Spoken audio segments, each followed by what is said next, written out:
26/2005 முக்கிய செய்திகள். இன்றிலிருந்து சரியாக ஒரு மாதத்திற்கு முன் டிசம்பர் 26, 2004 காலை பொழுதை இருண்ட பொழுதாக மாற்றிய ஒரு துயர சம்பவம். ஆசியாவின் பெரும்பகுதியை தாக்கி 2,26,000க்கும் அதிகமான மக்களை கொத்து கொத்தாக பறித்து தின்றனர். ஆண்டுகள் பல கடந்தாலும் மறைக்க முடியாத வழிகள். சுமார் 20 லட்சத்துக்கும் அதிகமானோர் ஒரே நாளில் தம் வீடுகளையும் உடைமைகளையும் இழந்து வீதியில் நின்ற அவலம். சுனாமி இழுத்து கொண்டு போன 50,000 பேரின் கதி என்னவென்று இதுவரை தெரியவில்லை. 2004 டிசம்பர் 26 இந்திய பெருங்கடலில் மிகப்பெரிய நிலநடுக்கம் ஏற்பட்டது. சுமத்ரா தீவின் வடமேற்கு ஆழ்கடலில் சுமார் 9.15 மீட்டர் அளவுக்கு ஏற்பட்டது அந்த நிலநடுக்கம். கடலில் சுமார் 17.4 மீட்டர் உயரத்துக்கும் பேரை எழுந்து 14 நாடுகளை தாக்கியது. இந்தோனேசியாவில் மட்டும் சுமார் 1 லட்சத்துக்கும் மேற்பட்டோர் உயிரிழந்தனர். ஆசியாவை சுவைத்ததோடு மட்டும் நிறுத்தவில்லை. சுனாமி பேரலை சுமார் 5000 கிலோமீட்டருக்கு மேல் பயணித்து ஆப்பிரிக்கா கண்டத்தில் உள்ள கென்யா, சோமாலியா, கென்சாரியா போன்ற நாடுகளையும் தாக்கியது. நிலநடுக்கம் ஏற்பட்ட 2 மணி நேரத்துக்கு பின் இந்தியாவை தாக்கியது சுனாமி. தாக்கப்பட்ட குடும்பத்தாரின் கதறல் இன்னும் ஓயவில்லை. பாதிக்கப்பட்ட இடத்திலிருந்து நமது செய்தியாளர் திரு அகிலனுடன் இணைவோம், பாருங்கள். நன்றி சகோதரி கோகிலா. சென்ற மாதம் 26 திகதி வரை குடும்பத்துடன் இளைப்பாறை அனைவரும் குதூகலமாக இருந்த தருணம். மக்கள் விருந்தினராக வந்த வெளிநாள் கடற்கரைக்கு அலையா விருந்தாளியாக சுனாமி சென்னையை சுற்றி பார்க்க வந்தது. இப்பொழுது வெறிச்சோடி போயிருக்கிறது. பாதிக்கப்பட்டோரின் குடும்ப உறுப்பினர்களின் அலரும் ஒப்பாரின் கடல் நீரை இன்னும் அதிகரிக்க செய்வது போலதான் இருக்கிறது. அப்படி குடும்ப உறுப்பினர்களின் இழந்த பரிதப்புகளில் ஒருவர் தான் இப்பொழுது நேர்காணல் செய்யவிருக்கிறோம்.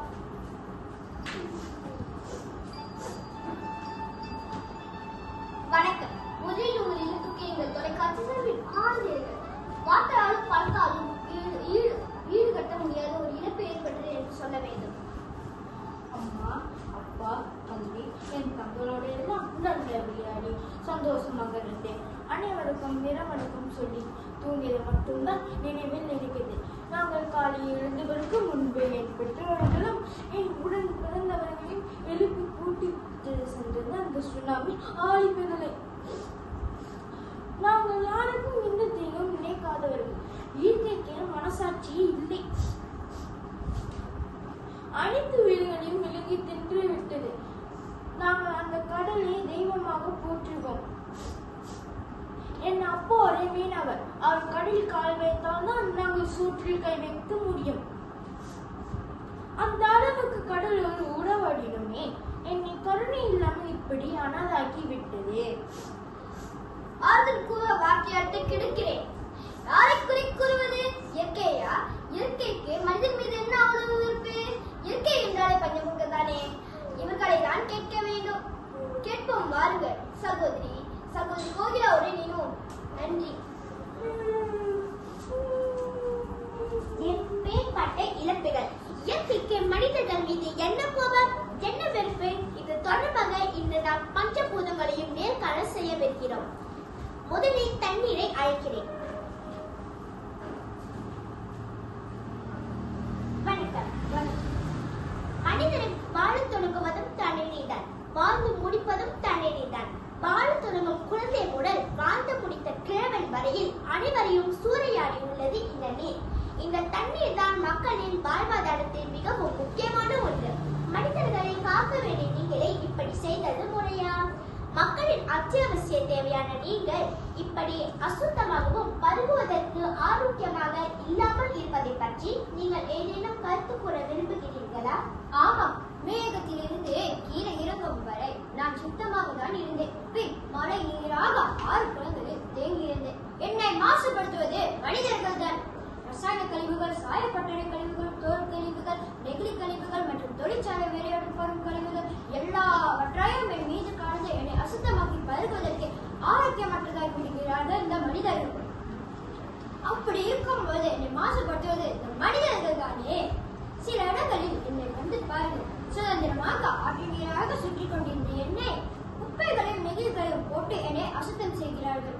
இவ்வளவு ஏன் என்னையும் என் சுற்றுப்புறத்தின் திறந்தவெளி கழிப்பிடமாக மாற்றுவது இந்த மனிதர்கள் தானே. மனிதர்கள் தான் என்னை அசுத்தம் செய்கிறார்கள். ஆனால் தற்பொழுது என் மீது பழி சுமத்துகிறார்கள். அவர்கள் செய்யும் தவறுக்கு என்னை ஏன் குறை கூற வேண்டும்? இவ்வளவு பேசும் நீங்கள் ஆழிப்பேரலையாக மாறி பல்லாயிரக்கணக்கான மக்களை ஒரேடியாக விலகிவிட்டது ஏன்?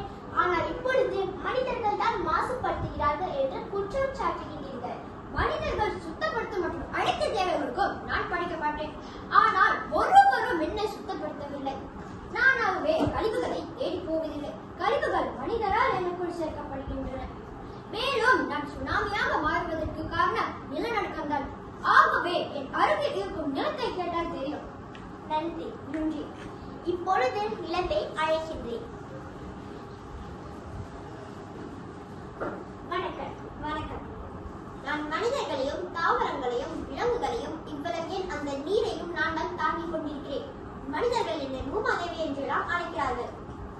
பெற்ற பிள்ளை கள்ளிப்பால் கொடுத்து கொள்வது போல அனைவரையும் காக்க வேண்டிய நிலைமை நிலநடுக்கத்தை ஏற்படுத்தி மனிதர்களையும் மிருகங்களையும் எரியாக்கி விடுவது சரியா? இதற்கு என்ன பதில்? நான் பல இடங்களில் வளமாகவும் சில இடங்களில் வறண்டுள்ளேன். இது படைப்பின் பண்பு. வளமான இடத்தை மனிதர்கள் பாழ்படுத்துகிறார்கள். நான் பல ஆண்டுகளாக சுமந்து வந்த மரத்தை வெட்டி விடுகிறார்கள். வெப்பம் அடைந்து வெடித்து விடாமல் இருக்க தண்ணீரை உருவாக்கி குளிர்ச்சி அடைகிறேன். ஆனால் மனிதர்கள் அதை தொலை போட்டி உறிஞ்சி விடுகிறார்கள். வெட்டியாடும் என்னை வெட்டுகிறார்கள். வீடுகளையும் கட்டடங்களையும் கட்டி நாட்டை வளர்ச்சியாக்குகிறோம் என்ற பெயரில் என்னை தானே முதலில் தோன்றுகிறார்கள். அழகான தாக்கத்தை எழுப்புவதும் என்னை தோன்றுகிறார். குப்பைகளையும் கழிவுகளையும் என்னுள் புதைத்து வைக்க என்னை தோன்றுகிறார்கள். மேலும் நெகிழி பைகள் என் மேற்பரப்பை மூடியதால் என்னால் தண்ணீரை உருவாக்க முடியாமல் தவிக்கிறேன். என் மரங்கள் சுவாசிக்க முடியாமல் தவிக்கின்றன. பின் ஏன் நிலநடுக்கம் நிகழாது? நான் பூகம்பத்தை ஏற்படுத்தவில்லை. மனிதர்களின் அலட்சிய போக்கினால்தான் என்னுடைய ஒரு நெருப்பு குழம்பு வெளியே வெடிக்கிறது. உங்களுக்கு நன்றி. நன்றி. சரி, இப்பொழுது நெருப்பிடம் கேட்போம். நெருப்பை அழைக்கின்றேன்.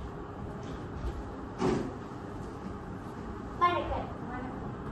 நிலத்தில் பூகம்பமும் நீரில் சுனாமியும் என் மாநில குலத்தவர்களை அழிக்கின்றது. இதற்கு காரணம் நெருப்பாகிய நீங்கள் தான் என்று கூறுகிறார்களே, இதற்கு உங்களின் பதில் என்ன? பூமிக்கடியில் அக்கினிகளாகவும் பூமிக்கடியில் சூரியனாகவும் நான் உலா வருகிறேன். தண்ணீரை மேகமாக மாற்றி மழையக்கூடிய செய்வது என் கடமைதான். ஆக்கவும் அழிக்கவும் மனிதர்கள் என்னை பயன்படுத்துகிறார்கள். ஆனால் அழிக்கதான் அதிகமாக மனிதர்கள் என்னை பயன்படுத்துகிறார்கள். வன்முறையில் என்னை பயன்படுத்துகிறார்கள். மென்மையான சமையலில் என்னை பயன்படுத்துகிறார்கள். நான் செய்யும் தவறு ஒன்றுதான். நான் எரியும் போது என்னோடு வெளியேற்றும் கரிய அமலவாயும் வெளியேற்றி காற்று மண்டலத்தில் கலந்து நஞ்சாகிறது. இதுக்கு கூட காரணம் நான் இல்லை. என்னை எரிய வைக்கும் மனிதர்கள் தான் காரணம். நான் மேலும் உளுத்து விட்டிய காற்றில் தான் காரணம். உங்களுக்கு நன்றி. நன்றி. காற்றை அழைக்கின்றேன்.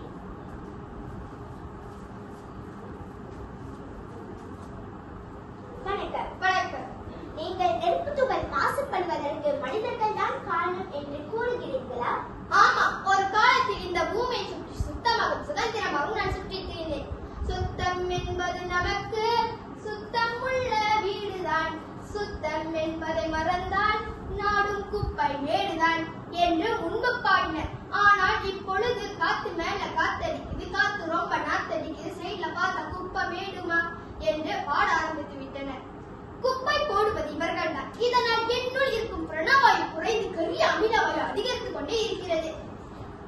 மனிதர்கள் தான் எல்லா தவற்றையும் செய்கிறார்கள் என்று எப்படி இவ்வளவு ஆணித்தரமாக கூறுகிறீர்கள்? தொழிற்சாலையில் இருந்து அதிகமான புகைகள் வெளியேற்றப்படுகிறது. காடுகள் தீப்படுவதால் புகை மண்டலமாக காட்சியளிக்கிறது. பண்டிகை காலங்களில் வெடிக்கும் பட்டாசுகள் கந்தக புகைகளும் மின்னல் கலக்கிறது. இவ்வளவு ஏன்? மனிதர்கள் தங்களை எரித்து என்னையும் அளிக்கும் வெண்சுருட்டின் புகை நெஞ்சு பொருளாலே அதுவும் தான் என்னுள் கலக்கிறது. பின்னணியை மட்டும் குறை கூற வேண்டும். நன்றி. நன்றி. பாதிக்கப்பட்ட ஆகாயத்தை அழைக்கின்றேன்.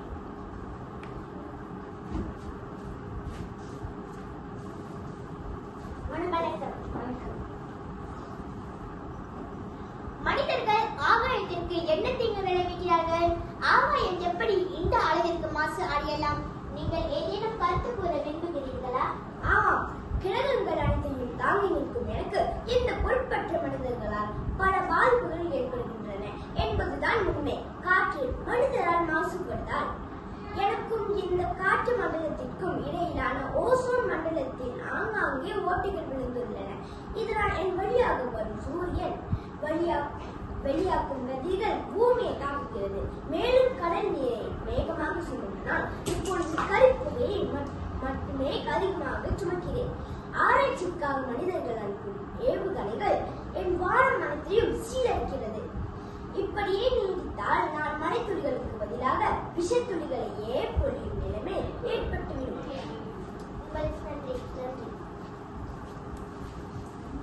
அடுத்து நிலத்திடம் ஒரு கேள்வி.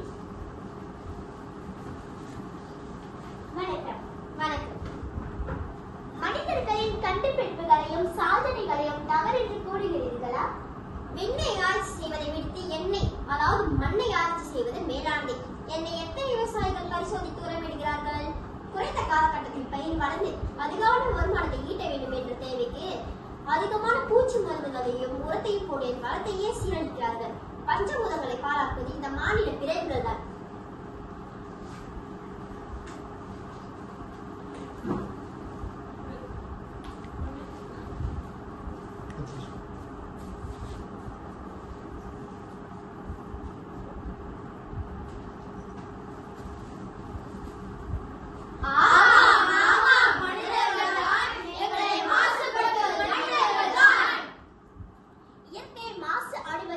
இயற்கை பேரிடர்கள் உருவாகுவதற்கும் மனிதர்கள் தான் காரணம் என்பது வெட்கத்திற்குரியது.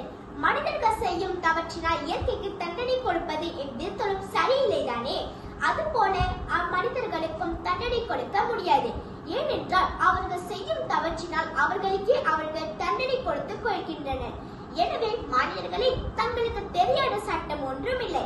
எதிர்காலத்தில் இது போன்ற தவறுகள் ஏற்படாத வண்ணம் செயல்படுவீர்கள் என்று தாழ்மையுடன் கேட்டுக்கொள்கிறேன். தனி மனித விழிப்புணர்வாலும் பாதுகாப்பான அறிவியல் தொழில்நுட்பத்தாலும் இயற்கைக்கு ஏற்படும் தூய்மை கேட்டை குறைக்க முடியும். எனவே தூய்மை கேடு இல்லாத சுத்தமான உன்னதமான சிறந்த இயற்கையை உருவாக்க மனிதர்கள் அனைவரும் ஒத்துழைக்க வேண்டும். மேலும் இந்த நேர்காணலில் இணைந்து தங்களின் கருத்துக்களை வெளிப்படுத்திய நீர், காற்று, நிலம், நெருப்பு மற்றும் ஆகாயத்திற்கும் இவ்வேளையில் நன்றி. வணக்கம். நன்றி.